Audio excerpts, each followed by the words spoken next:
जंगल के बीचों बीच खुला है परिंदों का स्कूल। सब परिंदे किताबें लेकर उड़ते उड़ते पहुंच रहे हैं। चिड़िया सबसे पहले आती है और बड़ी संजीदगी से अपनी कॉपी रख लेती है। कबूतर हमेशा सबसे लेट आता है और आते ही जमाई लेने लगता है। तोता चश्मा लगाकर ऊंची आवाज में पढ़ता है, मगर उल्टे सीधे अल्फाज बोलकर सबको हंसा देता है।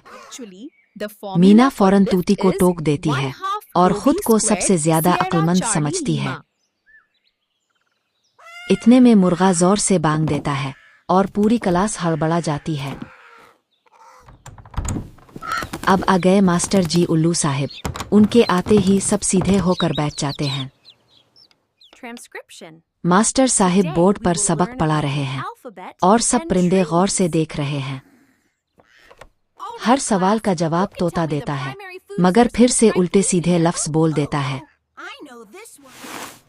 पीछे बैठा कबूतर तो सो ही जाता है, बेग भी नीचे गिरने लगता है।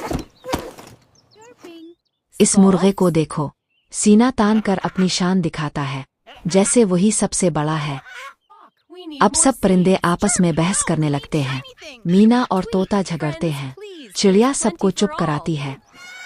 मास्टर जी गुस्से में छड़ी जोर से मारते हैं और सब परिंदे डर के खामोश हो जाते हैं।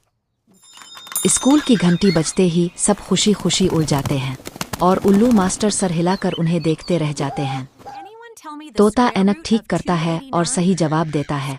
सब परिंदे खुशी से तालियां बजा उठते हैं। चिड़िया खिड़की से बाहर देखते हुए ख्यालों में खो जाती है। एक तितली गुजरती है और वो कुर्सी से गिरने लगती है। कबूतर बोर्ड पर हिसाब हल करने आता है, मगर गोल गोल दायरे बना देता है। पूरी क्लास हंस पड़ती है। मुर्गा अचानक डांस शुरू कर देता है और पर फड़फड़ाते हुए सबको हंसा देता है। मीना सबक पढ़ने के बजाय गाना गाती है। क्लास में हंसी खुशी का माहौल बन जाता है। उल्लू उस्ताद मेज पर छड़ी मारता है और गुस्से से देखता है। सब डर के खामोश हो जाते हैं। सारे परिंदे ग्रुप स्टडी के लिए जमा होते हैं, मगर पढ़ाई के बजाय शोर शराबा करने लगते हैं। चिड़िया देखती है कि कबूतर मुश्किल में है, वो इसकी मदद करती है। सब मुस्कुरा देते हैं। मुर्गा जोर से जमाई लेता है, जैसे बांग दे रहा हो। सब हंस पड़ते हैं और उस्ताद नाराज हो जाता है। तोता ऐसे सबक पढ़ता है जैसे स्टेज पर ड्रामा कर रहा हो। चिड़िया और कबूतर तालियां बजाकर मजाक उड़ाते हैं। उस्ताद अचानक टेस्ट का ऐलान करता है। सब घबरा जाते हैं। मुर्गा चिड़िया की कॉपी में झांकने लगता है। चिड़िया बहाना करती है कि नींद आ रही है और मेज के नीचे छप जाती है। सब हंस पड़ते हैं। उस्ताद खुशखबरी देता है कि सबको पिकनिक पर ले जाया जाएगा। परिंदे खुशी से पर फड़फड़ाने लगते हैं।